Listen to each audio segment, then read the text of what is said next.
नमस्कार बच्चों, हमारे अध्याय चल रहा है ममता। इस अध्याय में कल हमने लेखक परिचय पढ़ लिया है कि ये कहानी जयशंकर प्रसाद द्वारा लिखी हुई है और पूरा कहानी का परिचय हमको मिल गया है। मतलब संक्षेप में हम कहानी पढ़ चुके हैं। आज हम पूरा चैप्टर पढ़ेंगे। देखिए,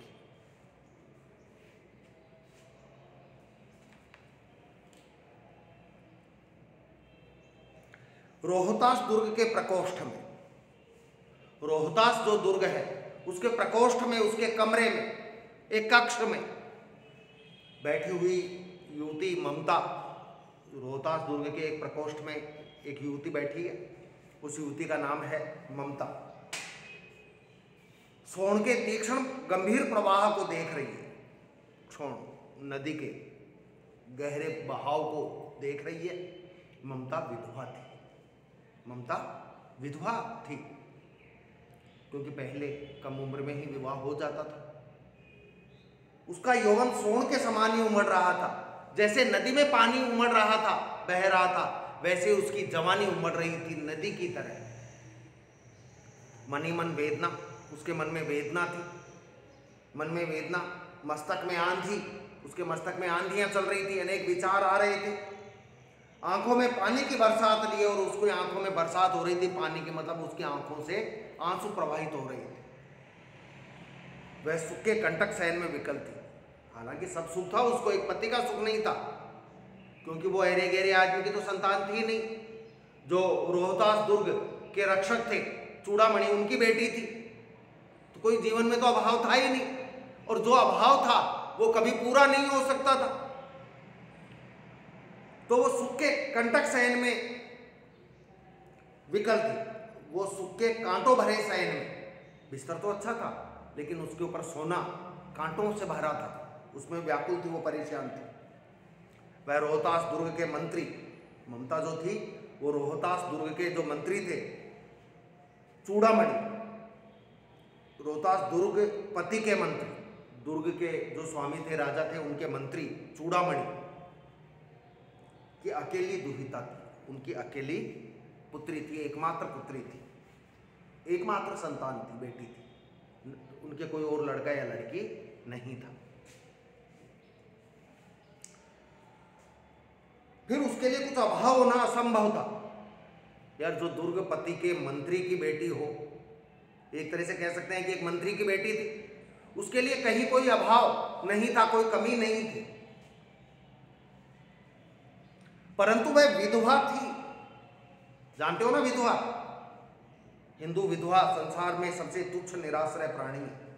हिंदू विधवा संसार में सबसे तुच्छ और बिना सहारे का प्राणी है क्योंकि पहले विधवा विवाह नहीं होता था। हिंदुओं में पहले विधवा विवाह नहीं होता था। अब एक बात बताओ, कोई 18 साल की लड़की की शादी हो जाए और वो 6 महीने बाद विधवा हो जाए, अब वो 70 साल जिए, 80 साल जिए, क्या जिंदगी होगी उसकी? तब उसकी विडंबना का कहाँ अंत था? तब उसके विडंबना का, उसके दुखों का कहाँ अंत था?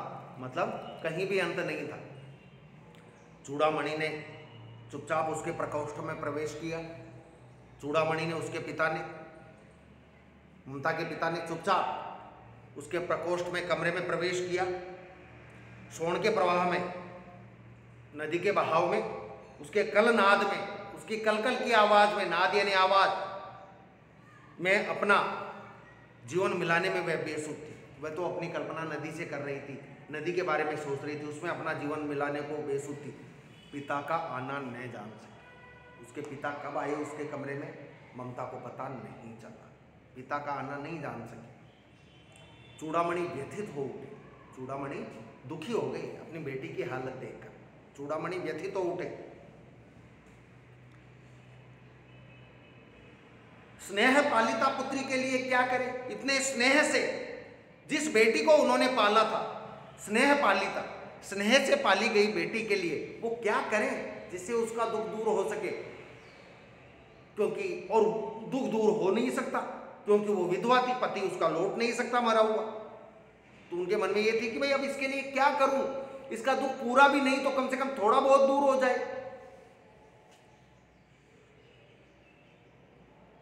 यह स्थिर न कर सकते थे, यह तय नहीं कर सके। वो लौटकर बाहर चले गए, कमरे में आए, ममता से नहीं बोले।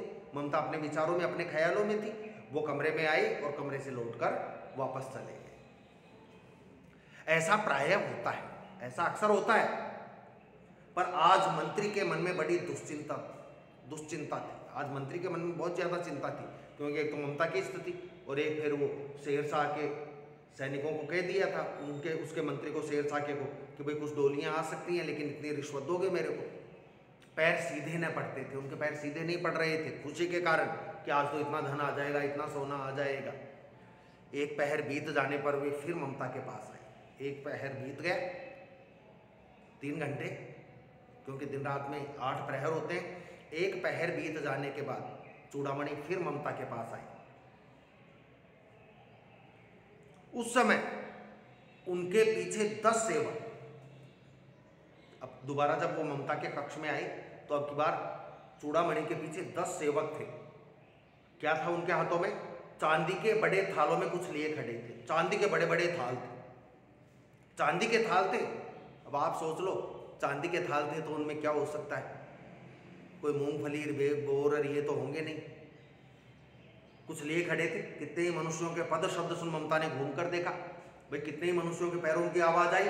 11 मनुष्य हो गए, एक तो चूड़ामणि और 10 वो, 11 लोग हो गए, 22 पैर हो गए। कितने मनुष्यों के पद शब्द सुन ममता ने घूम कर देखा। मंत्री ने सब थालों को रखने का संकेत किया। चूड़ामणि ने सब उन सेवकों को कह दिया कि भाई इधर रख दो। सब थालों को रखने का इशारा किया। अनुचर थाल रखकर चले गए। जो सेवक थे चूड़ामणि के, वो चांदी के थाल रखकर चले गए। ध्यान रखना, उन थालों के ऊपर कपड़ा पड़ा हुआ है, रेशम। ममता ने पूछा, यह क्या है पिताजी? ममता की नजर गई। ममता ने पूछा, पिताजी ये क्या है? क्या है इन थालों में? तेरे लिए बेटी, ये तेरे लिए है, उपहार है, कहकर चूड़ामणि ने उनका आवरण उलट दिया। वो कपड़ा हटा दिया उन थालों के ऊपर से। स्वर्ण का पीलापन उस सुनहली संध्या में विकीर्ण होने लगा। संध्या का समय था, संध्या भी सुनहली होती है, और वो जो थाल में था स्वर्ण, वो भी पीला होता है। तो स्वर्ण का पीलापन उस सुनहली संध्या में विकीर्ण होने लगा, फैलने लगा। ममता चौंक उठी। वो सब देखकर, इतना स्वर्ण पिताजी, इतना सोना, यह कहां से आया? भैया आप तो मंत्री हो, आपको तो वेतन मिलता है, कभी कभार कोई इनाम मिल जाता है। इतना स्वर्ण, इतना सोना कहां से आया? आश्चर्यचकित होकर कहती है। चुप रहो ममता, ममता चुप रहो तुम, यह तुम्हारे लिए है। तेरे को कुछ मन नहीं मालूम, तू नहीं जानती, ये सब तुम्हारे लिए है। ममता समझ गई। उसने बता दिया था ममता को, चूड़ामणि ने, कि भाई ऐसे शेरशाह के आदमी आए थे, ये प्रलोभन दे रहे थे, शर्त ये थी। तो क्या आपने मलेच्छ का उत्कोच स्वीकार कर लिया है? तब आपने क्या, मलेच्छ शेरशाह सूरी के लिए शब्द है। मलेच्छ का मतलब जो बाहरी आक्रांता है, मुसलमानों के लिए प्रयुक्त होता है। ये भी था तो बाहरी, लेकिन ये पठान था। कि आपने मलेच्छों का उत्कोच यानी रिश्वत स्वीकार कर ली क्या? उत्कोच यानी रिश्वत, आपने मलेच्छों की रिश्वत स्वीकार कर ली?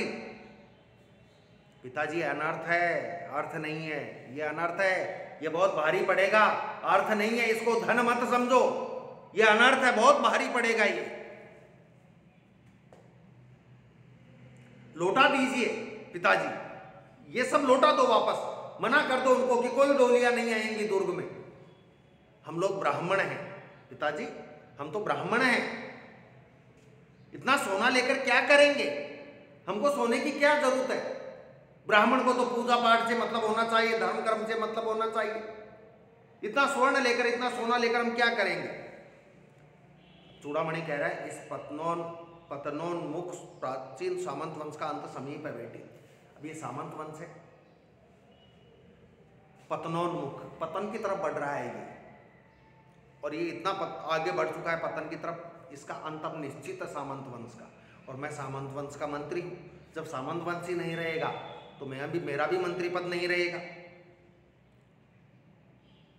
बेटी किसी भी दिन शेरशाह रोहताश्व पर अधिकार कर सकता है, किसी भी दिन शेरशाह सूरी इस रोहताश्व पर अधिकार कर सकता है, और जिस दिन रोहताश्व पर शेरशाह का अधिकार हो जाएगा उस दिन मंत्रित्व न रहेगा, उस दिन मैं मंत्री नहीं रहूँगा। शेरशाह का शासन हो जाएगा, मैं मंत्री नहीं रहूँगा।